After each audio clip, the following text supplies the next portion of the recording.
ಮಿಥುನ ಲಗ್ನದ ಒಂದು ಅಧಿಪತಿ ಅಥವಾ ಮಿಥುನ ರಾಶಿ ಅಂತ ತಗೊಳ್ಳೋಣ. ಮಿಥುನ ರಾಶಿಯವರಿಗೆ ಹೇಗಿದೆ?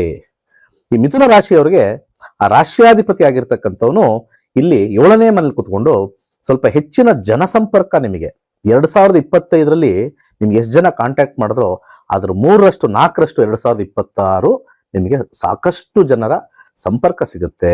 ಆ ಸಂಪರ್ಕದಿಂದ ಲಾಭ ಹೆಚ್ಚಾಗತ್ತೆ. ಆದ್ರೆ 3ನೇ ಒಂದು ಮನೆಯಲ್ಲಿ ಈ ರಾಶಿ ನಿಮ್ಮ ರಾಶಿಯಿಂದ ಕೇತು ಇರೋದ್ರಿಂದ ಸ್ವಲ್ಪ ಮಾನಸಿಕವಾಗಿ ಸ್ವಲ್ಪ ಗೊಂದಲವನ್ನ ಉಂಟಾಗ್ತಕ್ಕಂಥ ಒಂದು ವಿಚಾರ. ಹಾಗೆ 10ನೇ ಮನೆಯಲ್ಲಿ ಶನಿ ಇದೆಯಲ್ಲ, ಅದ್ಭುತವಾಗಿರ್ತಕ್ಕಂಥ ಒಂದು ನಿಮಗೆ ಪ್ರಯತ್ನ ಪಟ್ಟರೆ ಸ್ವಲ್ಪ ನಿಧಾನ ಆದರೂ ಅದ್ಭುತವಾಗಿರ್ತಕ್ಕಂಥ ರಿಸಲ್ಟ್ ಬರುತ್ತೆ. ಹಾಗೆ ವಿಶೇಷವಾಗಿ ನಿಮ್ಮ ರಾಶಿಯಲ್ಲೇ ಗುರು ಕೂತಿದ್ದಾನೆ. ನಿಮ್ಮ ರಾಶಿಯಲ್ಲಿ ಗುರು ಕೂತರೂ ಕೂಡ ವಕ್ರಿಯಾಗಿರೋದ್ರಿಂದ ಸ್ವಲ್ಪ ನೀವು ಮಾಡ್ತಕ್ಕಂಥ ಆಲೋಚನೆ ಸ್ವಲ್ಪ ವಕ್ರಗತಿಯಲ್ಲಿರುತ್ತೆ. ಮಿಥುನ ರಾಶಿಯವರು ಸ್ವಲ್ಪ ನಿಧಾನಕ್ಕೆ ಯೋಚನೆ ಮಾಡಿ 2 ಸತಿ ಯೋಚನೆ ಮಾಡಿ ಕೆಲಸ ಕಾರ್ಯವನ್ನು ಮಾಡಿದ್ರೆ ಸಫಲತೆ ಅಂತ ಹೊಂತಾರೆ. ಇಷ್ಟು 2026 ಮಿಥುನ ರಾಶಿಯವರು.